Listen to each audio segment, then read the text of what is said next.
Hey class, this is a quick overview of the AP English Language and Composition exam that will be in May. So we're going to talk about the format really quickly. This test is 3 hours and 15 minutes. That's 15 minutes more than the literature exam because this exam requires you to do a synthesis essay that will give you 15 extra minutes to plan for that essay. There's a multiple choice section of it, 3 free response essays, and basically this test is to measure whether you can write at the college level. And so the first part is multiple choice. This is a 60-minute section. There's usually 55 questions. It counts for 45% of your overall score. And then, here is a little excerpt of what type of question you can expect on there. So a question about rhetorical functions,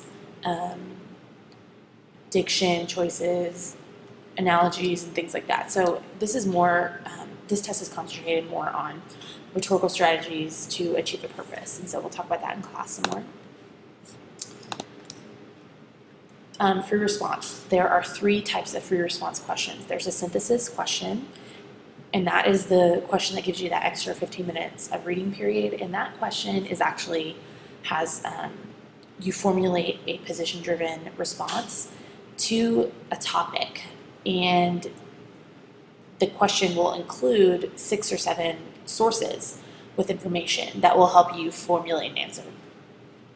There's an argument question where it just gives you a prompt and for you to state your position on the topic at hand. And then there's a rhetorical analysis question, which will give you an excerpt and usually ask you how the author or the speaker address their purpose and what rhetorical strategies they use in doing that. Or it'll give you a specific attitude of the author or speaker and ask you how the rhetorical strategies achieve that purpose. So we're actually learning these in this class backwards. We're starting with rhetorical analysis, moving to argument, and then this spring we'll do a synthesis practice as well as multiple choice. And so I want to leave you with this. Go figure out what your college credit policy is. So even if you don't know what college you're going to, search for all the colleges you're thinking about applying to.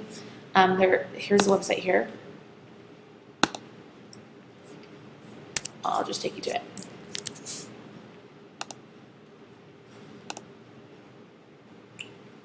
If you go to the College Board website and search for AP Credit Policy Search, it'll take you to this page. And let's look up University of Oklahoma, of course. So we're going to look up OU in Norman. And whatever college you look up, it'll tell you whether it will take credit for AP exams or placement into higher level. And I want you guys to understand the difference. Some colleges and universities do not give you credit, even if you make a 5 on an AP exam. It will not give you those actual credit hours.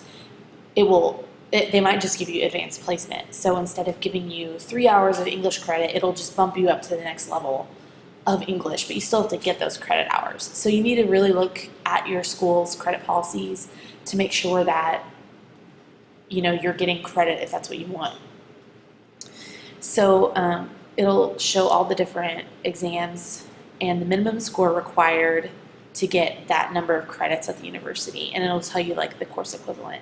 So English Language and Composition, if you get a 3 on the exam, you can get 3 hours of credit for this English 11-13 class at OU.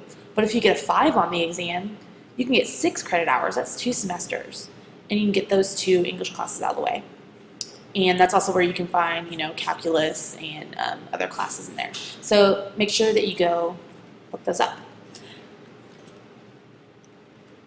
And just before I forget, this test is graded on a scale of 1 to 5, 1 being not qualified to receive credit or advanced placement, and 5 being extremely well qualified. So a lot of state or public universities will take a 3.